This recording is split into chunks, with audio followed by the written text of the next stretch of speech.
Illustration number 6 of chapter valuation of goodwill. Okay, from the following balance sheet given है बेटा 31 मार्च 2012 की. इसमें आपके पास है शेयर होल्डर फंड, उसमें इक्विटी कैपिटल है, प्रेफरेंस है, रिजर्व एंड सरप्लस में रिजर्व है, पीएल का बैलेंस है एंड प्रॉफिट है फॉर 11-12 प्री टैक्स. ये करंट ईयर प्रॉफिट है. देखो क्योंकि 31 मार्च 2012 को ही ईयर कंप्लीट हो रहा है और 11-12 सेशन का मतलब अप्रैल 11 टू मार्च 12. तो this is current year profit before tax. ये वो प्रॉफिट है जिसके बेसिस पे हमें एवरेज वगैरह की कैलकुलेशन करनी है. ठीक है. ट्रेड पेबल है, प्रोविजन फॉर डाउटफुल डेट्स है, बिल्डिंग लेस डेप्रिशिएशन करके वैल्यू गिवन है, फर्नीचर है, इन्वेस्टमेंट ये नहीं लिखा कहाँ इन्वेस्टेड है तो इट इज अज्यूम्ड कि ये आउटसाइड इन्वेस्टमेंट है और उसका इंटरेस्ट रेट 5% है. Inventory, trade receivable, cash and share issue expense है. एडिशनल इन्फॉर्मेशन में आते हैं. Present value of building 2 lakh. It means जब हम कैपिटल एम्प्लॉयड की कैलकुलेशन करेंगे तो एसेट में बिल्डिंग की वैल्यू 2 लाख लेंगे. नॉर्मल रेट ऑफ रिटर्न हमारे पास 10% है. Profit for the past 3 year have shown a increase of 40,000 annually. कि ये आपको बता रहा है कि पास्ट 3 ईयर से कॉन्टिन्यूसली 40-40 हज़ार प्रॉफिट इंक्रीज हो रहा है. अगर प्रेजेंट में जो आपको अभी मैंने बैलेंस शीट में प्रॉफिट दिखाया था, अगर प्रेजेंट में हम 2,10,000 अर्न कर रहे हैं तो it means last year profit 1,70,000 रहा होगा और उससे लास्ट ईयर प्रॉफिट रहा होगा 1,30,000. ठीक है. उसके बाद है आपके पास क्वेश्चन में investment consist of 1,500 5% gold bonds 100 each. उसने यह बताया कि गोल्ड बॉन्ड्स में हमने इन्वेस्टमेंट किया है, 5% इंटरेस्ट है. तो वैसे भी ये लाइन ना भी दी होती तो इट इज अज्यूम कि वो आउटसाइड इन्वेस्टमेंट है. ठीक है. एंड टैक्सेशन के परसेंटेज है 60%. ठीक है. अब सबसे पहले तो ये क्वेश्चन बहुत ज़्यादा इम्पॉर्टेंट है. इसका रीज़न ये है कि कॉन्टिन्यूस प्रॉफिट जब इंक्रीज होते हैं तो हमें कोशिश करनी चाहिए कि वेटेड मेथड यूज़ करें. ठीक है. चलो वेटेड मेथड पे बाद में आते हैं. सबसे पहले हम कैलकुलेशन करते हैं कंप्यूटेशन ऑफ कैपिटल एम्प्लॉयड. ठीक है. कैपिटल एम्प्लॉयड की कैलकुलेशन करने के लिए मुझे क्या चाहिए, टोटल एसेट और आउटसाइड लाइबिलिटी. तो पहले मैं टोटल एसेट्स ले रही हूँ बेटा. टोटल एसेट्स जब हम लेंगे तो जिस एसेट की न्यू वैल्यू पता है, जैसे बिल्डिंग की वैल्यू मुझे गिवन है तो मैं वो लूंगी, और जिसकी वैल्यू नहीं गिवन है उसको आप अंदर से नेट करके लोगे. ठीक है. जैसे हमारे पास फर्नीचर की कोई वैल्यू नहीं गिवन बाहर तो एज इट इज मैंने फर्नीचर अंदर से पिक कर लिया. फर्नीचर मेरा एज इट इज रहेगा. ठीक है. इन्वेस्टमेंट टेक नहीं करनी, लीव कर दो. इन्वेंट्री आपकी करंट एसेट है. इन्वेंट्री की भी कोई वैल्यू रीवैल्यू नहीं दी हुई है, it means as it is ले लो. इन्वेंट्री है मेरे पास 2,23,000. उसके बाद ट्रेड रिसीवेबल पे आते हैं. ट्रेड रिसीवेबल यानी कि डेटर और बीआर. ट्रेड रिसीवेबल के अगेंस्ट क्या पॉसिबल है, डाउटफुल डेट्स पॉसिबल है और डाउटफुल डेट्स गिवन है ऊपर लाइबिलिटी साइड पे. देखो आप अपनी बैलेंस शीट में, तो मैं वो नेट कर रही हूँ 1 लाख मेरे पास ट्रेड रिसीवेबल है 50,000 लेस डाउटफुल डेट्स है मेरे पास 2,500. तो बैलेंस इज 47,500. ठीक है. उसके बाद कैश एंड बैंक बैलेंस है वो मैं ले रही हूँ as it is 55,500. Total is अच्छा. उसके बाद आपके पास share issue expense fictitious asset है, इसे एसेट की कैटेगरी में काउंट नहीं करते. तो टोटल एसेट होगी 5,28,000. डन. अब आते हैं बेटा आउटसाइड लाइबिलिटीज की कैलकुलेशन में. Outside liabilities done. इसमें हमारे पास देखो बैलेंस शीट की लाइबिलिटी साइड मैंने अभी रीड किया. नॉन करंट लाइबिलिटी कोई है नहीं. करंट लाइबिलिटी में ओनली ट्रेड पेबल है तो सिर्फ ट्रेड पेबल को ही हम आउटसाइड लाइबिलिटी बोल देंगे. ठीक है. Trade payable 48,000. और एडिशनल इन्फॉर्मेशन में भी कई बार लाइबिलिटी मेंशन होती है पर इस क्वेश्चन में कुछ भी ऐसा मेंशन नहीं है तो वो 48 हो गया. तो नेट कैपिटल एम्प्लॉयड कैलकुलेट कर लो बेटा. Net capital employed is equal to total assets, कोशिश करना है फार्मूला प्रॉपर लिखना है, माइनस आउटसाइड लाइबिलिटीज. ठीक है. तो वो मैंने ले ली 5,28,000 माइनस 48,000. तो नेट आ गया मेरे पास 4,80,000. डन. ये तो मेरा कैपिटल एम्प्लॉयड वाला स्टेप हो गया. अब मैं प्रॉफिट वाले स्टेप पे आती हूँ क्योंकि जब तक मैं current year profit after tax calculate नहीं करती मैं एवरेज कैपिटल एम्प्लॉयड कैलकुलेट नहीं कर सकती. तो अब ध्यान से देखना है इस क्वेश्चन में. एक तो वेटेड मेथड है. ठीक है. और आपके पास इन्वेस्टमेंट पे इंटरेस्ट गिवन है, इट मीन्स 5% इंटरेस्ट रिसीव हुआ है हमें इन्वेस्टमेंट में, और इन्वेस्टमेंट की फेस वैल्यू है 1,50,000। 130 में मत लगाना, वो हमारी कॉस्ट प्राइस है, मतलब 130 में परचेज किए हैं, और जो हमने परचेज किए हैं वो गोल्ड बॉन्ड्स हैं, उनका फेस वैल्यू 150 है, तो फेस वैल्यू के ऊपर इंटरेस्ट लगना है, ठीक है। यानी हमारा जो इंटरेस्ट रिसीव्ड है 7,500 है, but it is abnormal income goodwill के पॉइंट ऑफ व्यू से। इन्वेस्टमेंट अगर हमारी एसेट नहीं है तो उसके इंटरेस्ट रिसीव्ड को हमारे इनकम में जो इंक्लूड है उसे हमें रिमूव करना है, यानी एडजस्टमेंट करनी है, ठीक है।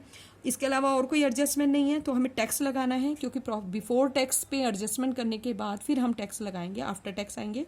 और क्योंकि कॉन्टिन्यूस प्रॉफिट इंक्रीज हो रहे हैं तो हम यहाँ वेटेड मेथड यूज करेंगे। मीन्स मैं एडजस्टमेंट के लिए पहले ईयर लिख रही हूँ आपके सामने, ईयर 2009-10, 2010-11 और 2011-12, ठीक है। 11-12 का प्रॉफिट कितना है 2,10,000। तो पिछले लास्ट ईयर कितना प्रॉफिट रहा होगा 1,70,000। उससे लास्ट ईयर कितना रहा होगा 1,30,000, ठीक है। अब ये क्लियर कि हम क्यों 3 साल की यूज कर रहे हैं, क्योंकि इन्फॉर्मेशन गिवी थी कॉन्टिन्यूस 40,000 इंक्रीज हो रहा है। इट मीन्स पिछले 3 साल के, ये 3 साल के प्रॉफिट हम कॉन्टिन्यूसली ले सकते हैं, और जब 3 साल के प्रॉफिट है तो एवरेज यूज करेंगे। और कॉन्टिन्यूस इंक्रीज में सिंपल एवरेज की जगह हमेशा वेटेड एवरेज यूज करना चाहिए, ठीक है। ये मैंने प्रॉफिट मैंशन कर दिया, लेस इंटरेस्ट रिसीव्ड, इंटरेस्ट मुझे इन्वेस्टमेंट पे मिला है। इन्वेस्टमेंट थी बेटा आपकी 1,50,000 के ऊपर 5% 7,500 सब में से लेस कर दूंगी मैं। 7,500 लेस करने के बाद मेरे पास प्रॉफिट बचा 1,22,500, 1,62,500 एंड देन 2,02,500। तो this is profit before tax, this is net profit before tax. अब मुझे टैक्स पे करना है, टैक्स कितने परसेंट दिया हुआ है 60%, 60% of net profit before tax. जो बिफोर टैक्स आया है ये इसके ऊपर ही 60% लगाओ और लेस कर दो, ठीक है। तो इसका 60% बना 73,500, इसका 60% बना 97,500, इसका 60% बना 1,21,500। तो this is my net profit after tax, ठीक है। तो ये आया लेस करने के बाद 49, 65 और 81। अगर मुझे सिंपल एवरेज मेथड यूज करना होता तो फार्मूला होता है total profit divide by number of year, तीनों को ऐड करती डिवाइड बाय 3 करती एवरेज निकाल देती।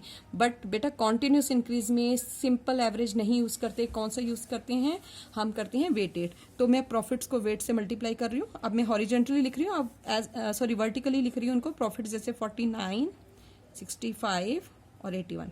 तो वेट्स हमेशा आपको जो वेज देने हैं वो आपने 1, 2, 3 कॉन्टिन्यूटी में देने हैं, ठीक है। तो इनको मल्टीप्लाई कर दो। वेटेड प्रॉफिट आपको पता होगा फार्मूला, प्रॉफिट को जब हम वेट से मल्टीप्लाई करेंगे तो मल्टीप्लाई करने के बाद आ गया 49, 1,30,000, 2,43,000 और टोटल वेटेड प्रॉफिट हो गया मेरे 4,22,000। और वेट्स का भी टोटल कर लो 6।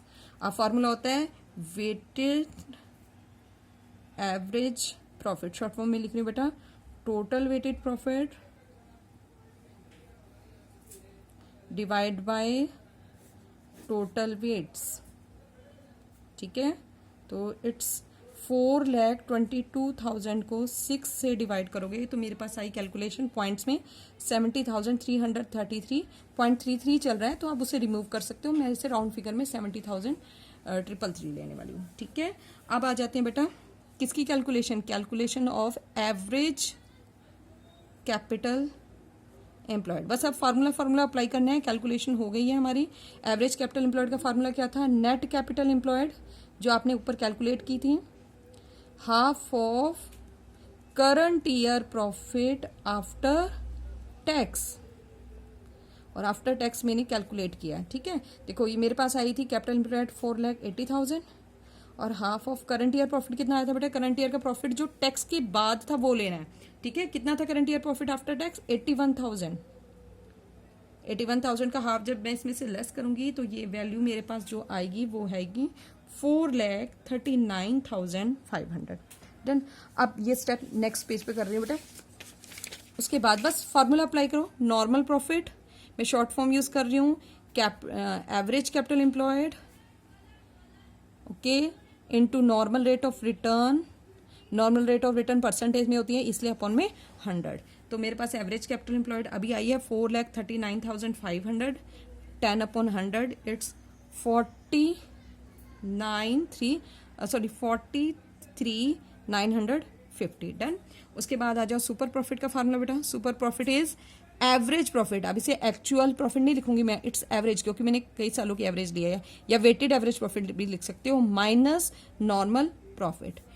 तो एवरेज प्रॉफिट वो है जो मैंने वेटेड एवरेज निकाला है, दैट मीन्स 70,333, और नॉर्मल प्रॉफिट अभी अभी 43,950 कैलकुलेट हुआ है। इनका डिफरेंस कैलकुलेट करो, ये 26383 आ रहा है। देन गुडविल, गुडविल उसने ऊपर आपको कहा था सुपर प्रॉफिट से निकालना है, अज्यूमिंग 3 ईयर परचेज, जो स्टार्टिंग में हेडिंग बैलेंस शीट के ऊपर दिया है। तो formula super profit into number of year purchase, ठीक है। तो 26,383 को मैं मल्टीप्लाई करने वाली हूँ 3 से, तो ₹79,149 is your answer. And this question is very important from examination point of view.